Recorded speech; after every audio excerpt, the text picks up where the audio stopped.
रात के 2 बज रहे थे और विराट मेघालय और असम बॉर्डर के बीच पड़ने वाली किश्नोई नदी को पार कर रहा था। दूर दूर तक अंधेरा छाया हुआ था। एक गहरे सन्नाटे ने किश्नोई नदी को घेर कर रखा हुआ था और उसी नदी के ऊपर काले बादल मंडरा रहे थे, जिन्हें देखकर ऐसा लग रहा था कि किसी भी पल वो बरसने वाले हैं। नदी में घुटनों तक पानी था जो धीमी रफ्तार। हाथ में मोबाइल का टॉर्च था तो दूसरे हाथ में साइकिल का हैंडल। विराट पैदल पैदल मोबाइल के टॉर्च रहा था कि तभी उसका मोबाइल बजने लग जाता है। विराट फोन उठाते हुए कहता है, हाँ वन्ना बोलो। मोबाइल के अंदर से एक औरत की आवाज सुनाई देती है। कहाँ तक पहुंचे आप जी? किश्नोई नदी तक पहुंच गया हूं वन्ना, बस ये किश्नोई नदी पार की और फिर मैं सीधे तुम्हारे पास। वन्ना की घबराते हुए आवाज सुनाई देती है। क्या कहा? किश्नोई नदी पार कर रहे हो आप? और नहीं तो क्या, अब तुम्हें तो पता ही है कि बंगला मुडा गांव से रोगंका मुचा गांव जाने का एकमात्र यही रास्ता है और वो भी नदी पार करके जाना पड़ता है। आपको इतनी रात में वापस नहीं आना चाहिए था, ग्रेवयार्ड कोठी में ही रुक जाना चाहिए था। आपको पता है ना नदी के पास वो घूमती है। विराट हैरानी के साथ पूछता है, वो घूमती है मतलब? आपको सब पता है पर फिर भी आप जानबूझकर ऐसा बोल रहे हैं ना? माँ जी ने बताया था ना कि नदी पार करते वक्त उसका नाम नहीं लेना चाहिए वरना वो सच में आ जाती है। वंदना, तुम भी ना कहाँ माँ की बातों में आ गई। लगता है माँ ने तुम्हें भी यक्षिणी की कहानी। विराट अपनी बात पूरी करता उससे पहले ही वंदना घबराते हुए कहती है, श्श, चुप हो जाओ जी। हे काली माँ, मेरे पति की रक्षा करना और अनजाने में इनसे जो अनर्थ हुआ है उसके लिए माफ कर देना। अब ये कभी उसका नाम नहीं लेंगे। विराट हंसते हुए कहता है, क्या वंदना, तुम भी ना, ये यक्षिणी वक्षिणी कुछ नहीं होती, समझी तुम? ये सब बस मनगढ़ंत बातें हैं जो गांव वालों ने बनाई है और कुछ नहीं। आप नहीं मानते तो मत मानिए, पर मैं तो मानती हूँ। आप ना जल्दी से आ जाइए बस। हाँ वन्ना, आ रहा हूँ, बस ये नदी तो पार कर लूँ पहले। अच्छा मैं रखती हूँ। अरे ऐसे कैसे? तुम्हें नहीं लगता तुम कुछ भूल रही हो? मैं भूल रही हूँ? क्या भूल रही हूँ? यक्षिणी के बारे में याद रख सकती हो, लेकिन ये याद नहीं रख सकती कि आज हमारी शादी की सालगिरह है। गलती हो गई जी, माफ कीजिएगा। आपकी फिक्र में तो मैं भूल ही गई थी। विराट मुंह बनाते हुए कहता है, अब भूल गई थी तो उसकी सजा तो मिलेगी तुम्हें। सजा के लिए तैयार रहना। वन्ना प्यार से पूछती है, अच्छा तो क्या सजा देंगे आप? तुम्हारी सजा ये है कि तुम्हें आज रात भर जागना पड़ेगा। वन्ना शर्मा जाती है और शर्माते हुए कहती है, आप भी ना कैसी कैसी बातें करते हैं आप। अरे अपनी पत्नी से ऐसी बातें नहीं करूंगा तो किससे करूंगा? ठीक है, आ जाइए, मैं इंतजार कर रही हूँ आपका, जल्दी आना। वन्ना फोन कट कर देती है और विराट वापस से नदी पार करने लग जाता है।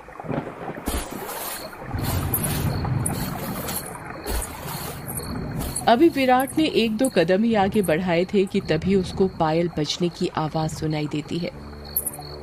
विराट को लगता है कि उसके पीछे से कोई लड़की भागते हुए निकली हो।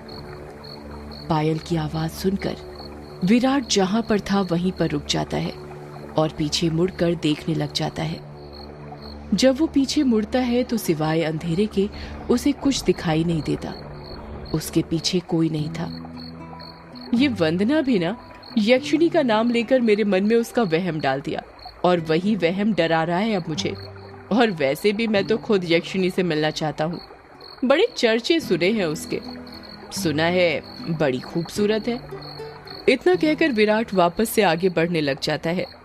विराट मुश्किल से अभी 1-2 कदम चला ही था कि तभी उसे नदी के किनारे पर एक काला साया दिखाई देने लग जाता है।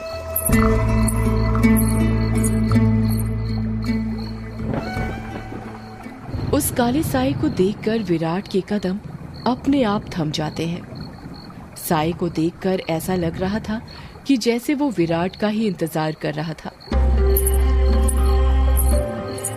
काले साए के पास से पायल के बजने की आवाज और चमेली के फूल की खुशबू आ रही थी। विराट के हाथ पैर कपकपाने लग गए थे। विराट डरते हुए कहता है, कहीं वंदना की बात सच तो नहीं थी? ये यक्षिणी तो नहीं? विराट उस साए को देखकर इतना डर गया था कि उसका पूरा चेहरा पसीने से लथपथ हो गया था। विराट के हाथ पैर ठंडे पड़ गए थे। उसका दिल जोरों से धड़कने लग गया था। उसकी समझ में नहीं आ रहा था कि वो क्या करे। विराट डरते हुए कहता है, कौन है वहां पर? कोई जवाब नहीं आता है। सन्नाटा अभी भी छाया हुआ था। विराट अपने मोबाइल का टॉर्च उस काले साए पर मारने लग जाता है। जब उस टॉर्च की रोशनी उस काले साए पर पड़ती है तो विराट देखता है कि वो साया किसी और का नहीं बल्कि एक लड़की का था। नदी के किनारे पर एक बहुत ही खूबसूरत लड़की खड़ी थी, जिसकी उम्र करीब 24 साल और लंबाई 5 फीट 2 इंच थी। उसकी लंबी सी गर्दन, गुलाबी से होंठ, बाल खुले हुए जो उसकी कमर तक आते थे, उसका गोरा बदन और उसी गोरे बदन पर उसने काली साड़ी पहन रखी थी। वो लड़की किसी अप्सरा से कम नहीं लग रही थी।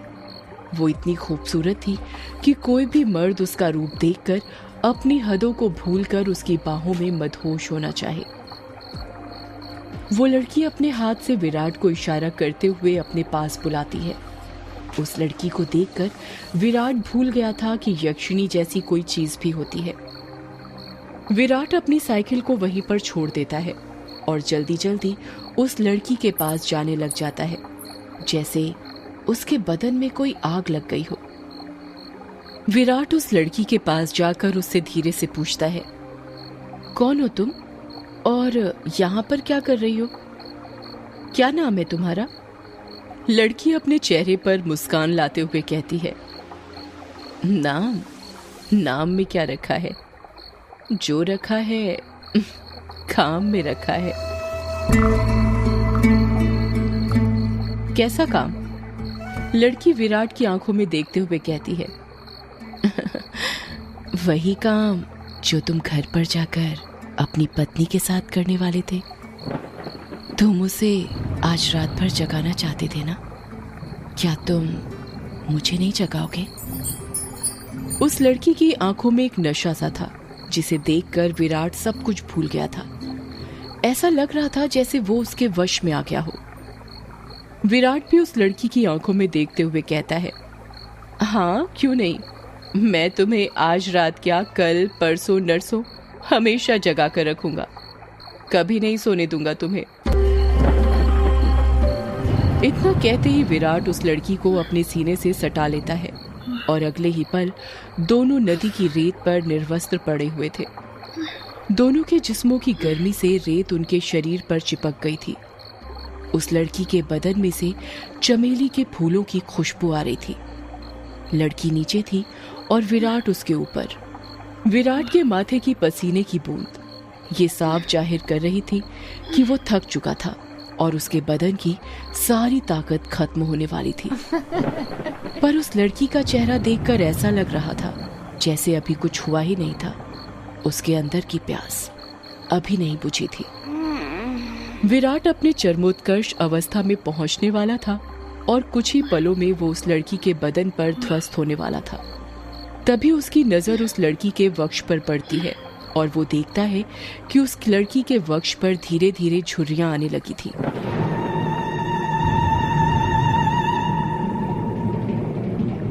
उसके हाथ पैरों की नसें बाहर निकलने लगी थी। उसके बाल काले से सफेद होने लगे थे। देखते ही देखते वो लड़की अचानक से बूढ़ी औरत में तब्दील हो जाती है। ये सब देखकर विराट की आंखें फटी की फटी रह गई थी। उसका गर्म बदन अचानक से ठंडा पड़ गया था। विराट कांपते हुए कहता है, कौन हो तुम? वो लड़की धीरे से कहती है, मैं यक्षिणी, तेरी मौत। ये सुनकर विराट के रोंगटे खड़े हो जाते हैं और वो झट से उससे दूर हटने लगता है। पर उसी वक्त यक्षिणी उसे अपने दोनों हाथों से पकड़ लेती है और कहती है, अभी कहाँ जा रहे हो प्रियतम? मेरी प्यास अभी बुझी नहीं है। तुम तो मुझे कल, परसों, नरसों हमेशा तक जगाना चाहते थे ना? क्या हुआ, थक गए या डर गए? मेरा असली रूप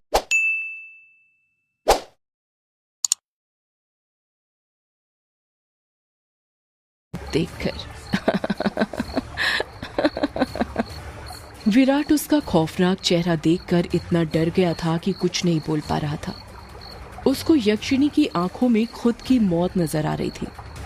यक्षिणी गुस्से में कहती है, वासना की प्यास में तू ये भूल गया कमीने कि तेरी पत्नी वंदना तेरा घर पर इंतजार कर रही है और तू यहाँ पर मेरे साथ? तुम मर्द कभी एक स्त्री से प्यार कर ही नहीं सकते। तुम्हारी हवस कभी खत्म नहीं होने वाली। इतना कहकर यक्षिणी अपना हाथ विराट के सीने पर रख देती है। यक्षिणी के लंबे लंबे काले नाखून थे जो चाकू की तरह पैने थे। विराट डरते हुए कहता है, नहीं नहीं, ऐसा मत करो, जाने दो मुझे। जाने ही तो दे रही हूँ, भोली भेंटोला, भोली भेंटोला। इतना कहकर यक्षिणी अपना हाथ विराट के सीने के अंदर घुसा देती है और उसी वक्त जोर से काले बादल गरजने लगते हैं और बारिश होने लगती है। विराट के शरीर का खून नाखूनों के सहारे यक्षिणी के शरीर में जाने लगता है। जैसे जैसे खून यक्षिणी के शरीर के अंदर जा रहा था, वो वापस से जवान होती जा रही थी। यक्षिणी वापस से अपने पुराने रूप में आ गई थी और विराट का शरीर सूखकर सफेद पड़ गया था। उसके अंदर खून की एक बूंद तक नहीं थी, पर उसकी धड़कनें अभी भी चल रही थी। यक्षिणी अपना मुंह विराट के कान के पास ले जाती है और फुसफुसाते हुए कहती है, राम रो न राम रो, राम रो न राम रो। इतना कहकर यक्षिणी अपना खून से सना हाथ विराट के सीने से बाहर निकालने लग जाती है। जैसे ही यक्षिणी अपना हाथ विराट के सीने से बाहर निकालती है, विराट अपना दम तोड़ देता है, क्योंकि यक्षिणी के हाथ में विराट का दिल था जो सिकुड़ चुका था। अगले ही पल यक्षिणी विराट का दिल लेकर गायब हो जाती है, ठीक उस तरह जिस तरह बारिश की बूंदें होती हैं।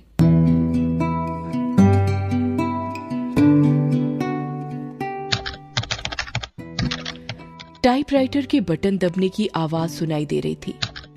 एक आदमी जो कि कोट पैंट पहना हुआ था, एक बंद कमरे में सफेद टाइपराइटर के ऊपर कहानी टाइप कर रहा था। उस आदमी ने बड़ा सा गोल चश्मा पहना हुआ था। कमरे के अंदर चारों तरफ बुक सेल्फ रखी हुई थी, जिनमें करीब 1000 से भी ज्यादा किताबें जमी हुई थी। टेबल के ऊपर ही एक ऐश ट्रे थी, जिसमें कुछ आधी जली तो कुछ पूरी जली सिगरेट और ऐश रखी हुई थी। लेखक खुद से कहता है, चलो ये भाग तो पूरा हुआ। अब दूसरे भाग में वंदना अपने पति की मौत का बदला लेगी, साथ में यक्षिणी के अभिशाप का पता लगाएगी और उसे इस अभिशाप से मुक्ति दिलाएगी। रीडर्स को बहुत दुख होगा विराट की मौत से, पर क्या करें, मौतें होंगी तभी तो हॉरर कहानी आगे बढ़ेगी। इतना कहकर लेखक एक सिगरेट जलाता है और उसके कश खींचते हुए अपने मोबाइल से किसी को फोन करने लग जाता है। फोन के अंदर से उबासी लेते हुए आवाज सुनाई देती है, हेलो कौन? हेलो जगदीश, वो मैं बोल रहा था कि कहानी तैयार हो गई है। अच्छा सर, आप हैं? क्या कहा आपने? कहानी तैयार हो गई? ये तो बहुत अच्छी बात है सर, पर बुरा मत मानिएगा सर, ये बात आप मुझे सुबह भी बता सकते थे। इतनी रात में कॉल करने की क्या जरूरत थी? लेखक सिगरेट का कश खींचते हुए कहता है, क्या कहा इतनी रात में?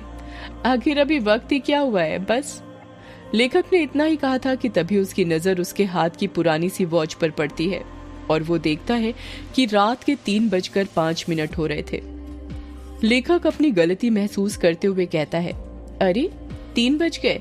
इतनी रात हो गई, मुझे तो पता ही नहीं चला। मुझे तो लगा अभी 9-10 बज रहे होंगे। कोई बात नहीं सर, मैं समझ सकता हूँ। आप इतनी लगन के साथ कहानी लिखते हैं कि आपको वक्त का एहसास ही नहीं होता। हाँ, ये तो है। देखना, जब ये किताब आएगी तो लोगों के रोंगटे खड़े हो जाएंगे। रात रात भर जाग कर ये कहानी लिखी है मैंने। वो तो होनी ही है सर, आखिर आपकी कहानी में जान होती है, इतनी जान कि सोए हुए मुर्दों को भी जगा दे और उनको भी कहानी सुनने के लिए मजबूर कर दे। वैसे अभी जो कहानी आपने लिखी है उसका नाम क्या है? इस कहानी का नाम है यक्षिणी, एक डायन। मोबाइल के अंदर से हैरानी के साथ आवाज सुनाई देती है। क्या कहा सर? यक्षिणी? हाँ, यक्षिणी। क्या हुआ, तुम इतने शॉक्ड क्यों हो रहे हो? सर, मैंने सुना है ये जो यक्षिणी है ये आपके गांव के पास जो किश्नोई नदी है वहां पर घुमा करती है और मर्दों के साथ वो सब, यानी वही सब करके उन्हें मार देती है। हाँ तो सर, आपको डर नहीं लगता जिस गांव में यक्षिणी घूमती है वहीं पर रहकर उसके बारे में कहानी लिखकर अगर यक्षिणी ने आपको कुछ कर दिया तो? जगदीश, यक्षिणी इतनी बुरी नहीं होती जितना गांव के लोग और तुम सब समझते हो। मतलब ये कि यक्षिणियां बहुत अच्छी होती हैं, इतनी अच्छी कि दूसरों की खुशी के लिए अपना सब कुछ कुर्बान करने के लिए तैयार हो जाएं। पर कभी कभी जिंदगी में कुछ ऐसी घटना घटती है कि आपकी पूरी जिंदगी बदल जाती है। कैसी घटना सर? मैं कुछ समझा नहीं। पौराणिक मान्यताओं के अनुसार हमारे ब्रह्मांड में अनेक लोक हैं जिसमें देवी देवताओं, सुर असुर, राक्षसों का वास होता है। इन सभी लोकों की दूरी पृथ्वी से अलग अलग है। कहा जाता है कि इन सभी लोकों में विष्णु लोक सबसे ऊपर है और सबसे निचला लोक यक्ष, यक्षिणियों और अप्सराओं का है जो पृथ्वी से सबसे नजदीक हैं। जो लोग पृथ्वी के सबसे नजदीक हैं उस लोक के देवी देवताओं की पूजा करने से वो देवी देवता जल्दी प्रसन्न होते हैं। जगदीश बीच में ही बोल पड़ता है। ऐसा क्यों सर? उस लोक के देवी देवता इतनी जल्दी प्रसन्न क्यों होते हैं? क्योंकि लगातार ठीक दिशा और समय पर किसी मंत्र की साधना करने से उन देवी देवताओं तक तरंगे जल्दी पहुंचती हैं। यक्ष यक्षिणियों के लोक में से ही एक यक्षिणी द्वापर युग के अंत में पृथ्वी पर आई थी जिसको एक अभिशाप मिला था, एक ऐसा अभिशाप जिसने उसकी जिंदगी बदल दी थी। कैसा अभिशाप सर? आप किस अभिशाप की बात कर रहे हैं और उसे ये अभिशाप किसने दिया था?